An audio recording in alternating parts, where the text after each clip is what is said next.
Imagine you want to train a model to give better answers, but there is no formula for what better even means. You cannot write a loss function for helpful and honest, and you certainly cannot pay a human to grade every one of millions of training examples by hand.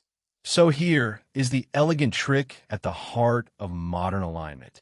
You train a second model to stand in for human judgment and let it do the grading for you. That model is called a reward model, and it is the quiet engine behind RLHF. Let's see how it works. First, let's see the exact problem this idea is built to solve. Grading every sample by hand simply does not scale. A single alignment run needs feedback on millions of generated responses, and no team of humans could ever score them all, one by one, fast enough or cheaply enough. The moment you try, the whole approach collapses under its own weight. This model learns to do the grading for you. Train it once on human judgments, and it can then score any new response automatically in a fraction of a second at essentially zero marginal cost. Human effort goes into a few thousand comparisons, and the model generalizes that taste to everything else. It becomes a stand-in for the crowd, always available, endlessly patient, and consistent in a way tired human labelers can never quite be. So how do we actually build one? Follow the recipe step by step. It starts with pairwise human preferences. We take a prompt, generate 2 responses, and ask people a simple question: which of these is better? That comparison is far easier and more reliable for humans than assigning an absolute grade, and we gather many thousands of them. Then we train the model to agree.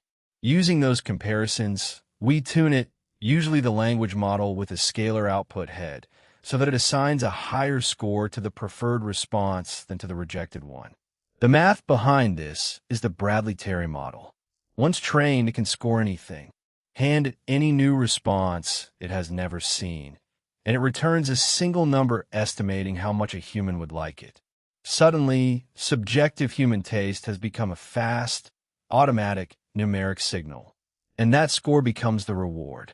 In the reinforcement learning step, the language model is optimized to produce answers that make this number as high as possible. A handful of human comparisons now drives millions of training updates on data the humans never saw. Boil it down, and 3 ideas define the reward model.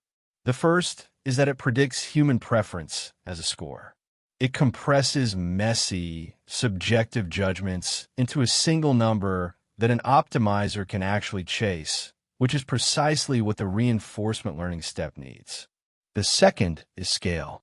A few thousand human comparisons get generalized into a signal for millions of updates, so human effort is spent once and reused endlessly. That leverage is what makes RLHF practical at all. The third is a warning. It is only a proxy for real human preference, imperfect and gameable, so a policy can over-optimize it, finding answers that score high but are actually worse. This is reward hacking, a form of Goodhart's law, and it means the reward model's quality, its calibration, and how hard you push against it all matter enormously. All right, let's lock in the essentials. A reward model is trained to score responses the way humans would, turning messy, subjective preferences into a single number an optimizer can chase. We build it from pairwise human comparisons, tuning it to score the preferred answer above the rejected one, using the Bradley-Terry objective. Once trained, it scores any new response automatically, providing the reward signal that the reinforcement learning step optimizes against, cheaply and at scale. Its central weakness is that it is only a proxy, imperfect and prone to over-optimization, which is why its quality is everything. Curious how the rest of AI alignment fits together? We unpack it jargon-free over at Standarity.com. Come join us.